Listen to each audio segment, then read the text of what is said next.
Hoping you can introduce yourself for our viewers.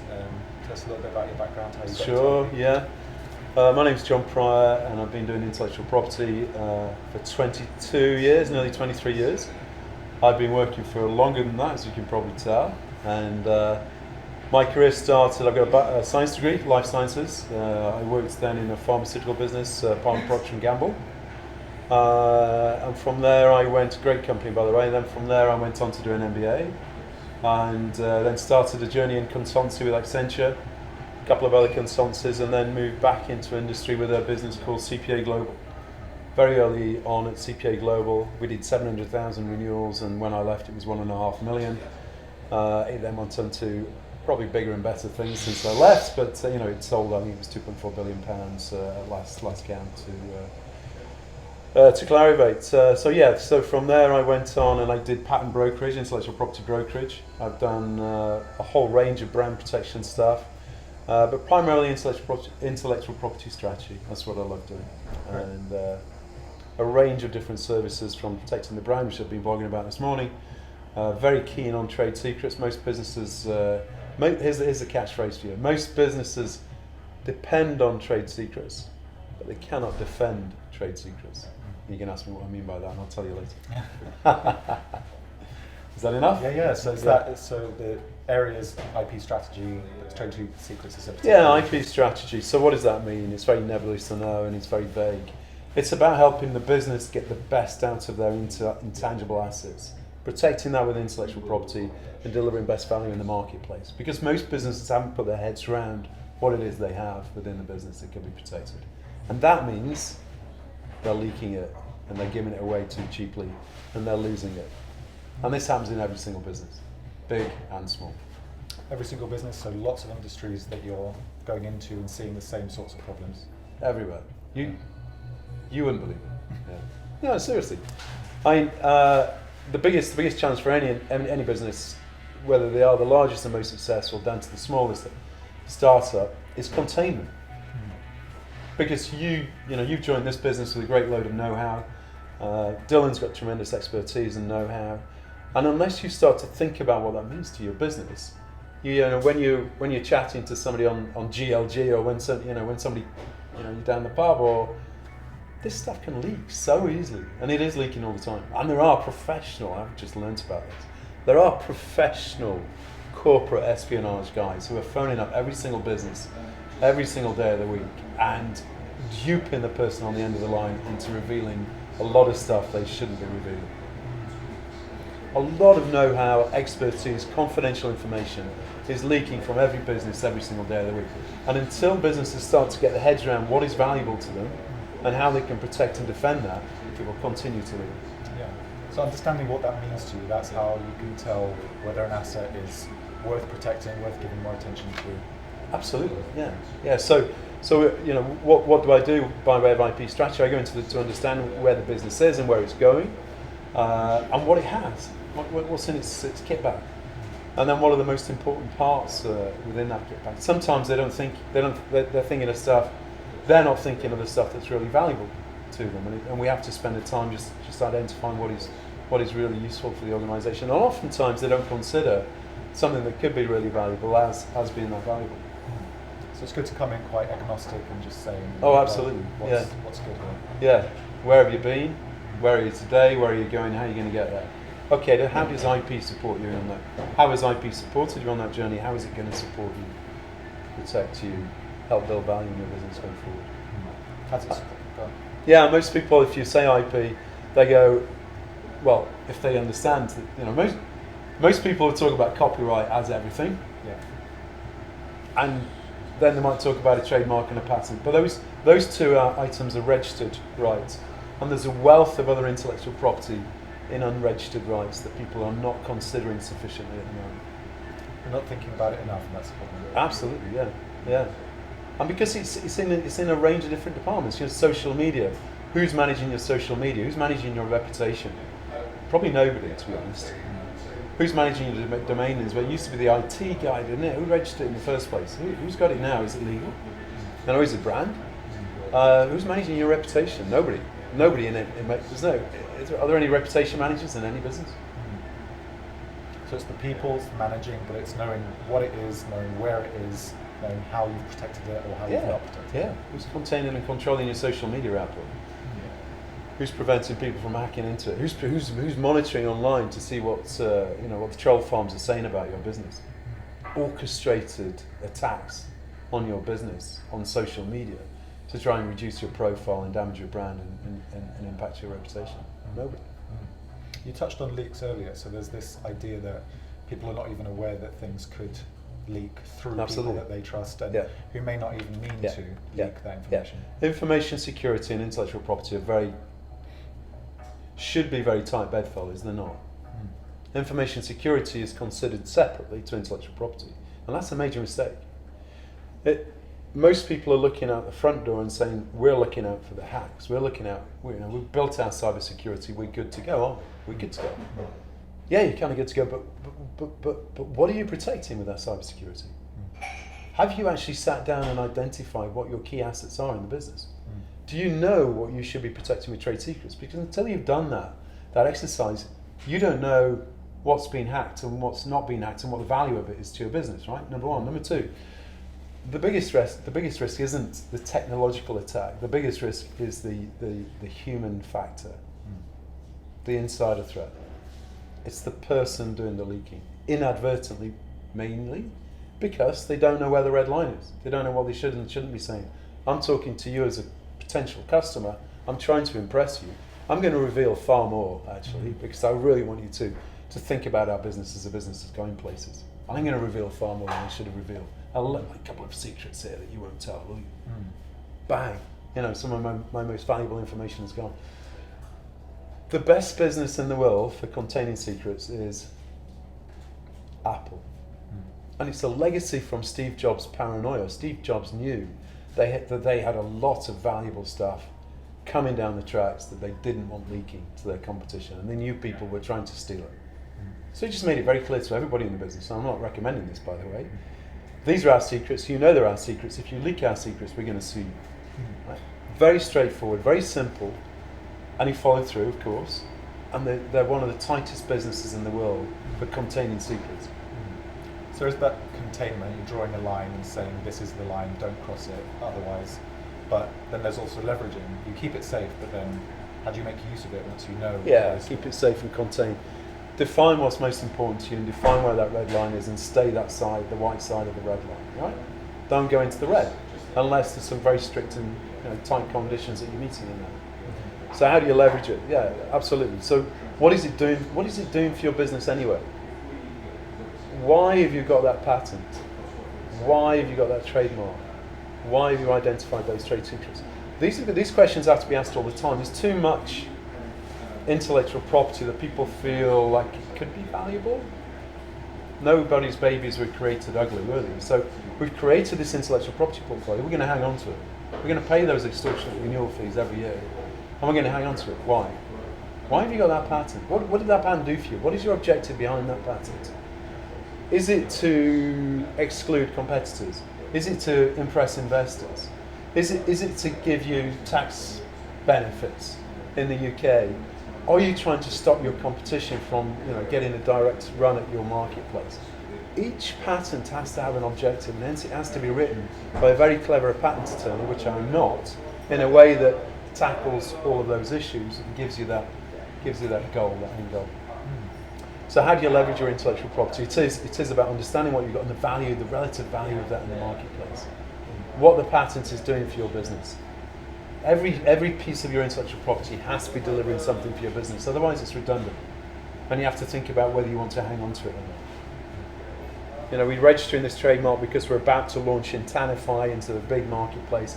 That's why we've registered the trademark. And we're supporting that with social media. We're supporting that with unregistered associated intellectual property and campaigns to get it out there into the marketplace as well. We're leveraging that intellectual property accordingly. So there's lots of registered, also unregistered rights that are still of value. Yeah. Then there's an area that some people call soft IP, or like the know-how, the knowledge. That kind of procedural side of it. And is that also valuable for people to leverage on the outside? Absolutely. Yeah.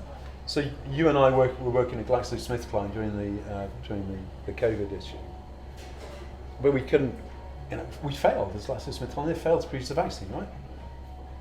Okay, so just dismiss it. No, don't just dismiss it, because the work we did, the research we undertook, the many thousands of man hours that were involved in that failure are valuable, because they're going to help the other company get to where they need to get. They don't need to go down that cul-de-sac anymore, because they can learn from it.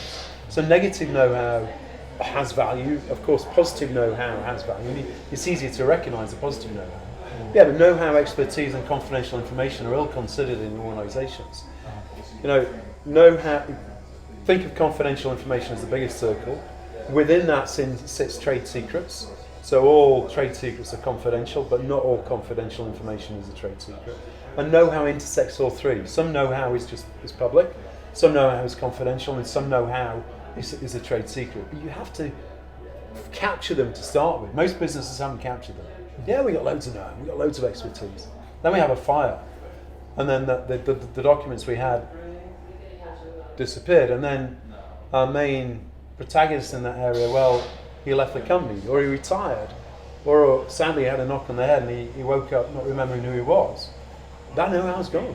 That expertise is gone. So if you don't systematically capture your know-how, expertise and confidential information and catalogue it and prioritise it or classify it, most important, etc., top secret, secret and confidential in the case of trade secrets, you're going to be losing it, because you don't know what you've got and you don't know how you should protect it, and you're not putting it into a classification or a program that has rules associated with each class. Yeah?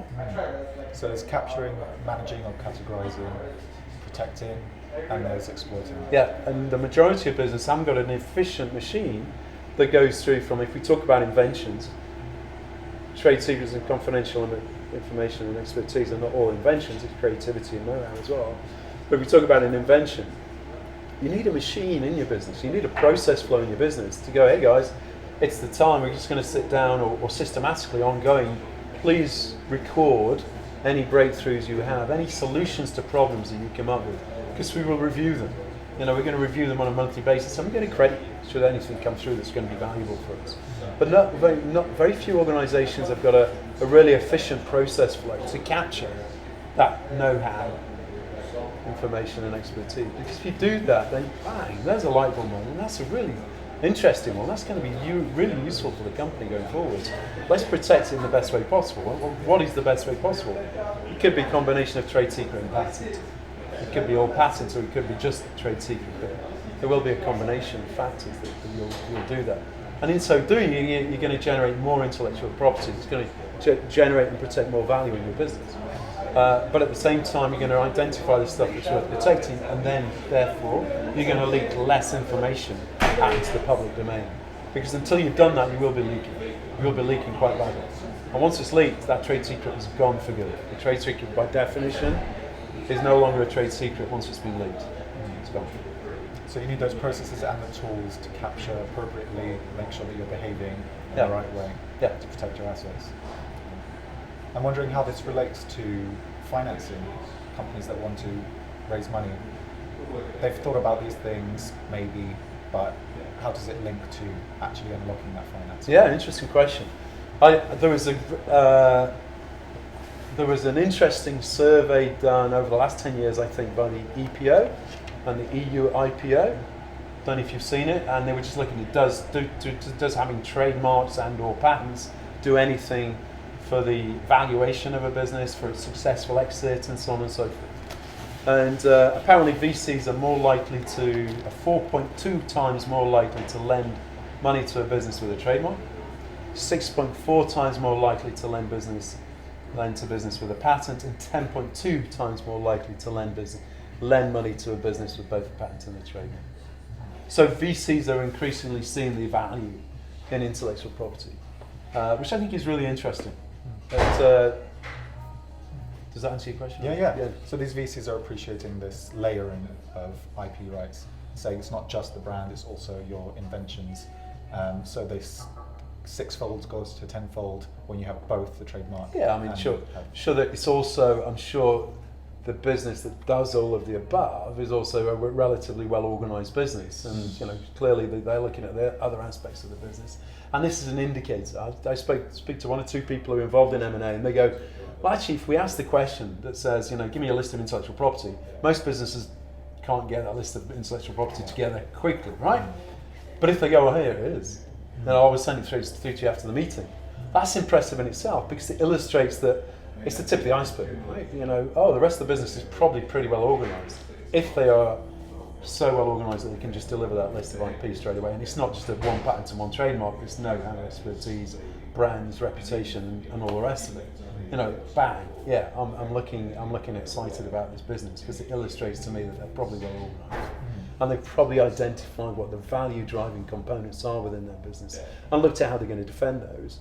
And then moreover thought about how they're going to build that sort of Warren Buffett moat around them to prevent to deter and prevent and slow the others down from coming in and stealing or competing and copying from their business. So they're proving their competence by showing that they've thought about it in advance. Yeah. So I was wondering if you could tell us a bit more about the types of clients you see, or some examples of the type of work you do. Yeah, sure. I think the good news is clients come to me. The bad news is they come to me generally when they've got a problem. I far prefer for them to be proactive and prepared, and to sort of put these issues off by doing all of the above, because that's what intellectual property is about. It's about thinking through eventualities and putting together the intellectual property protections to defend your intangible assets, so that you don't get into issues. A probably very bad analogy that I'm using at the moment is it's a little bit like having that Doberman attached to your garden gate, because the burglar's going to look across the road rather than come to your house, right? Because he can see the TM symbol, he can see the registered trademark symbol, he can see the fact that you protect your copyright, that you've got patents, you can see them listed on your website, that you've got designs, etc., that you understand and he's going to go, okay, there's easier pickings. And that's what this is about. It's about putting signs on the grass to say keep away. So being proactive is the issue. A lot of my clients come to me when they've had an issue, they've had a problem. There's been some sort of breach, they've got a trademark infringement, they're worried that somebody is actually infringing their patent, or or the reverse, they've been accused of patent infringement, and how do they deal with that? So I've been in the patent field for a long time, and I spent the years, actually before I joined the patent brokerage, which was a sort of golden period of brokerage, 2010 to 2014, we were doing a lot of patent analytics and assessment of quality of patents, and trying to sell patents on behalf of clients. But throughout that period of time, it became very apparent that the drivers for patent value were intrinsically connected to who was using your intellectual property. And so what's happened in the subsequent period of time since then is there's been a change in the law. Yeah, there's been a change in the law, there's been a change in the way that patents are viewed in the United States. And here's the thing that shatters everybody's perception of intellectual property, and it shouldn't do, but it does. So when you are going to court in the United States because you believe that somebody's infringed your patent, the first thing that happens is your opponent says, well, actually, there may be a case, but we've looked at your patent and it's not worth the paper it's written on, it's invalid. No, it's not. We believe in this patent, we've done a lot of work behind that, we're going to. You then get the USPTO to evaluate that patent. How many times out of 10 is that patent found to be invalid by the very people who found it valid, who gave you the granted patent in the first place? 7.5 times out of 10. 75% of the time, they find your claims to be invalid. A lot of that time is due to prior art, but it's also down to the wording of the claims. So that just then throws your whole thing into a cocked hat. So when you go into assert patents, you really have to understand, the environment. You can't just assert a single patent in the United States anymore. You have to have a family of 5. You have to have a portfolio of patents to assert your patents. Moreover, you need not just a patent strategy. You need a broader intellectual property strategy. So you do need trade secrets. And you do need designs and copyright and a strong brand and a powerful reputation, because all of those defend and protect your business, and you can't just rely on any single one form anymore.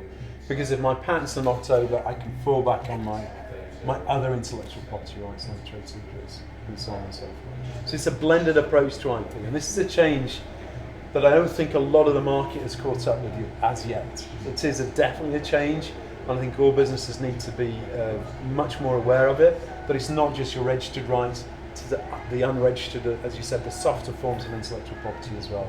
And I'm a big proponent of trade secrets, because I think they are the most important, one of the most valuable intellectual property rights that people generally don't know about. But the governments all know about them because they've changed the laws, they've upgraded the laws on trade secrets once or not twice, if not twice in the last 7 years. In the States, in Europe, in the UK, in Japan, in China, many other countries, they've all upgraded their trade secrets legislation and law. Because it's a very important form of intellectual property to defend and protect the value of the creativity and innovation within the country. Within the UK PLC, you can defend that innovation and creativity using trade secrets, as well as any other intellectual property right. And that is increasingly important. You know, we saw in the press the Five Eyes Committee was getting together for the first time in 70 years. What's the Five Eyes Committee, Elisa? Well, apparently it's the UK, US, Australia, New Zealand and Canada intelligence guys getting together to see how they can best defend their corporate economic intelligence.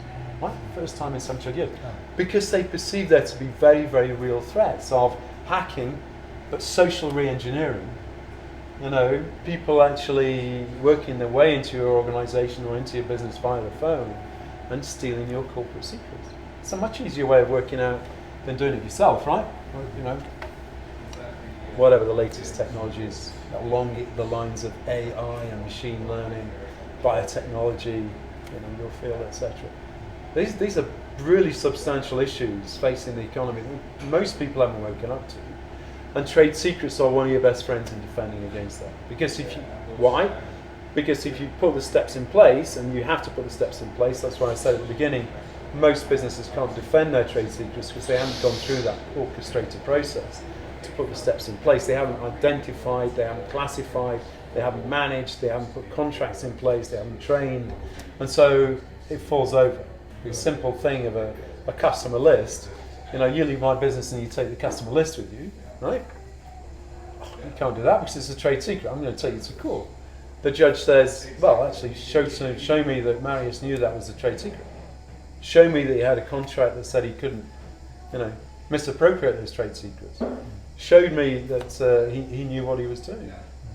You know, well, I didn't define it as a trade secret, but it is. Oh, well, tough. You know, unless you've taken the steps, then you aren't going to be able to defend them. So most people depend on them, but most people can't defend them. And that's a substantive issue for business. But I've probably talked too much then. No, that's perfect. So there's an increased awareness of this, of the importance here, but the reality is you have to put the practical steps in place to make sure that you get that protection. Yeah, and I guarantee the EIU, Economist Intelligence Unit, did a survey, didn't they, maybe 2 years ago actually, and they found that 80% of senior execs, and it varied by sector, you know, finance and pharma a little bit more than the others, depended on trade secrets. Yeah, depended on trade secrets. How many of them have actually done the steps?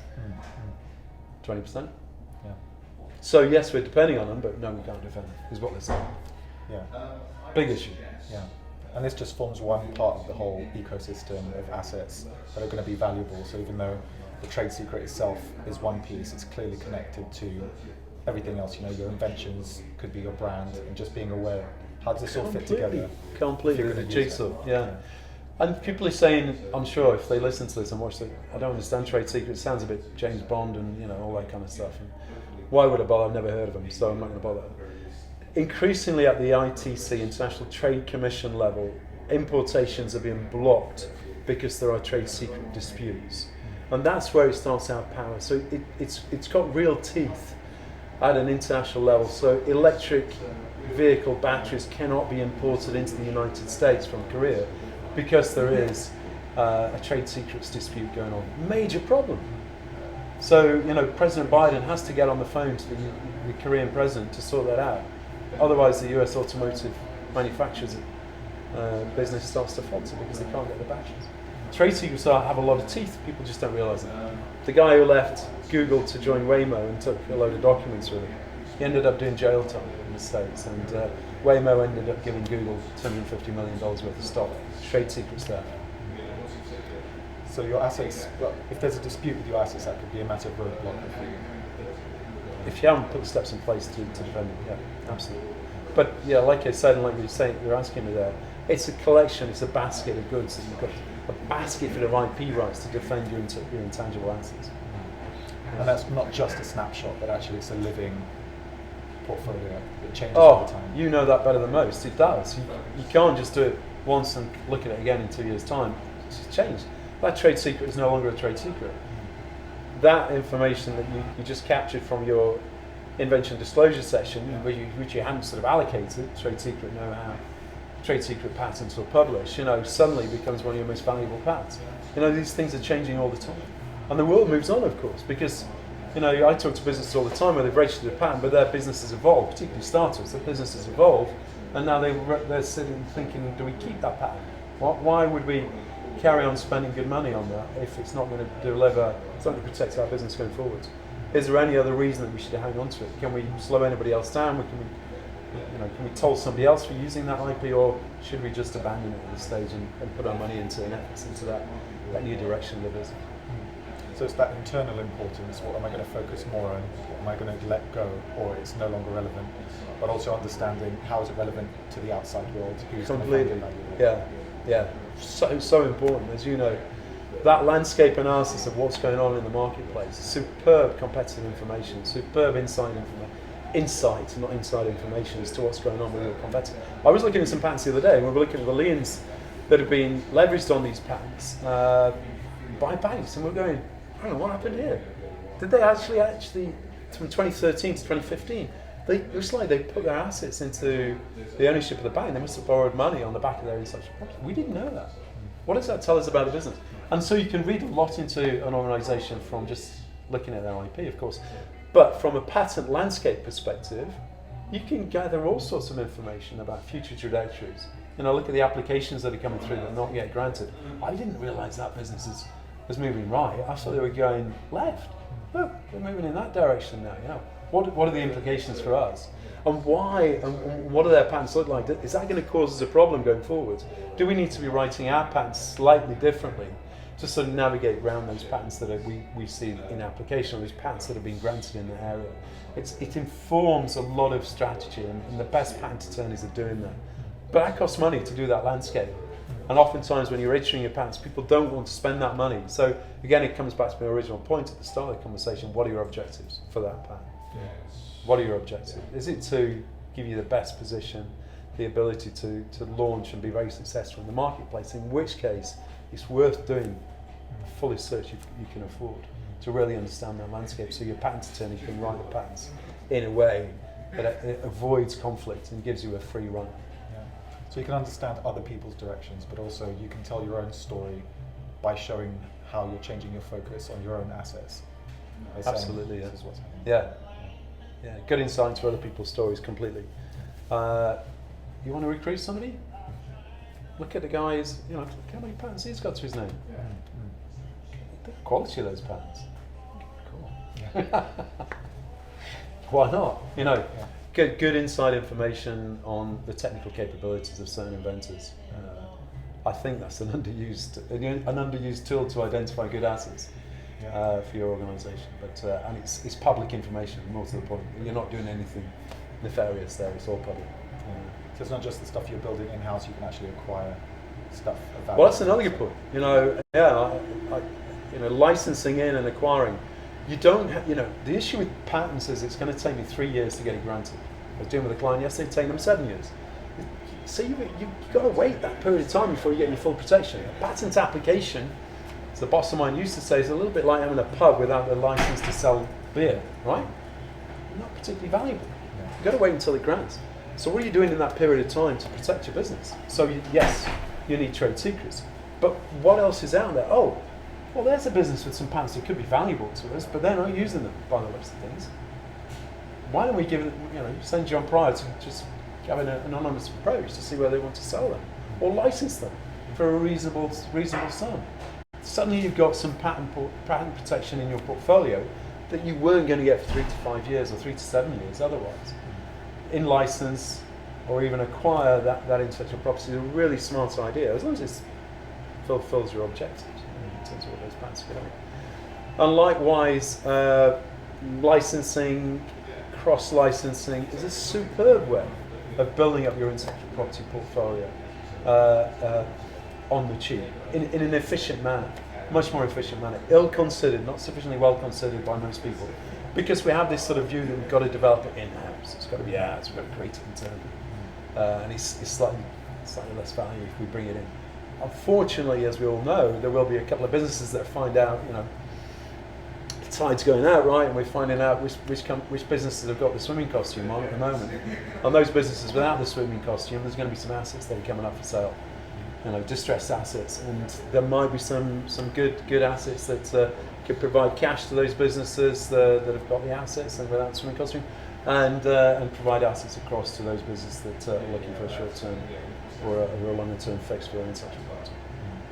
I guess you don't ever really know what's missing or what you could get on the outside when you really understand what you have on the inside and saying, right, we have a gap here, this is our plan, we don't have any assets around that. Yeah. So the internal landscape, and again I go back to the original point, most businesses haven't got a full picture of that because it falls between the gaps between who's responsible for trade secrets. Don't know. He's not the patent attorney because he does patents. Not the trademark attorney. He's not the lawyer. Who does the trade secrets? Who's responsible for the know-how? We don't know. We haven't really got that person. It's true. I think it falls between the gaps in most businesses, big and small, successful or otherwise. But because they haven't got that and they haven't defined those responsibilities, there's leakage taking place every single day of the week. I guarantee it, and they don't know. Yeah. And so if I'm an investor, or if they're fulfilling their fiduciary duty, they need to get on this as soon as, because otherwise they are potentially going to be leaking something that's going to embarrass them down the line. Most of these leaks are not public because nobody wants to admit a mistake, right? When VW bought Rolls-Royce cars and BMW bought the trademark, so VW couldn't sell a Rolls-Royce car. BMW had the trademark. They didn't admit that, did they? You didn't see that in the press. Who sells the Rolls-Royce now? BMW, not VW. Yeah. So there's a lot of errors out there and a lot of issues, but they're not public because people don't want to admit that and they try and suppress them. But increasingly they will be found out. And as a director of any business, there are sort of SOX and fiduciary duty obligations to defend all the assets of the business. And what you guys are doing in terms of identifying and highlighting those assets is really, really important. And businesses will twig on to the value of those and then start to think about how they protect and defend them. John Pryor, thanks very much for joining us. You're most welcome. Nice to be here. And as I said to you earlier, not online, love your business. I really think what you're doing is so important.